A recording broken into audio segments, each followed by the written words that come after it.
क्यों आए? बोले को वहां के जो गोस्वामी जी है ना, पता नहीं उनके मन में क्या बात आई, मेरे को आकर के थाल पकड़ा दी और बोले जाओ जाकर के काले खां को प्रसाद दे आओ, बोल दो मदन मोहन जी ने प्रसाद भेजा है। काले खां बोले सुनो, इसको तुरंत वापस ले जाओ, एक कौर नहीं खाऊंगा इसमें से, ये मैं सब जानता हूं ये लीला कौन कर रहा है, ये वही छलिया, वही कपटी, वही मरकट बंधु, मुझे एक झलक दिखा करके इतना परेशान कर दिया और अब मेरे अनशन को तोड़वाने के लिए थाल भेज दी है। कह देना गोस्वामी जी से जब तक दर्शन नहीं होगा मैं ये प्रसाद नहीं पाऊंगा, और मुझे दर्शन होगा नहीं क्योंकि मैं तो मुसलमान हूं, मुझे मंदिर में प्रवेश मिलेगा नहीं, इसलिए मुझे प्राण त्यागने पड़ेंगे, दोबारा जन्म लेना पड़ेगा।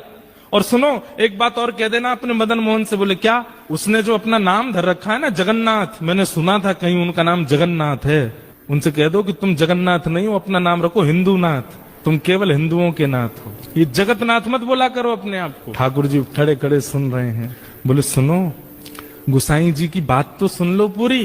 काले खां बोले क्या? बोले इसमें से प्रसाद पा लेना और प्रसाद पा करके सुबह बर्तन मांज करके मंदिर दे जाना और मदन मोहन जी के दर्शन कर जाना। गुसाई जी ने आज्ञा दी। सुन करके काले खां खुश हो गए।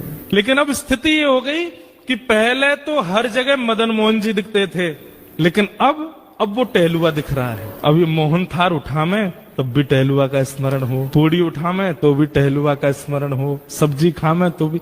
अब ये मन में विचार करने लगे मेरे मन में कोई रोग हो गया है, ये पहले तो मदन मोहन अच्छे लग रहे थे, अब उनका सेवादार ये टहलुआ अच्छा लग रहा है, कहीं ऐसा नहीं हो ये मेरे संग हो क्या रहा है, किसी ने टोना टोटका तो नहीं कर दिया मुझ पे। रात भर मन में विचार करने लगे, अपने मन से कहने लगे टहलुआ नहीं मदन मोहन, उनको याद करो। लेकिन याद करें मदन मोहन जी को खड़ा दिखाई दे टहलुआ ऐसे थाली लेकर के।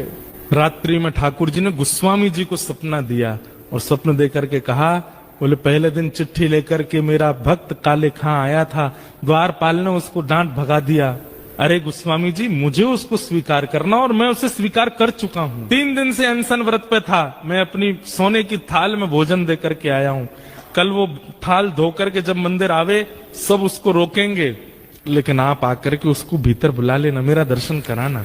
गोस्वामी जी बोले नाथ आपकी कैसी कृपा, आप जिसको स्वीकार कर लेते हैं फिर कुछ विचार नहीं करते।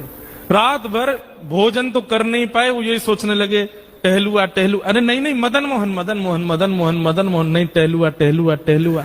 मदन मोहन जी अब टहलुआ के रूप में उसको देखने लगे, वो वहीं प्रेम होने लगा। सुबह उठ करके सारी सामग्री साफ करी, पूरी थाली साफ करके बोला भैया गलती हो गई, मेरे तो मन को कोई रोग हो गया है, मैं जाके गोस्वामी जी को थाल दे दूंगा, बोल दूंगा मदन मोहन जी नहीं चाहिए अपना टहलुआ दे दो, मैं तो उसी को देखता रहूंगा।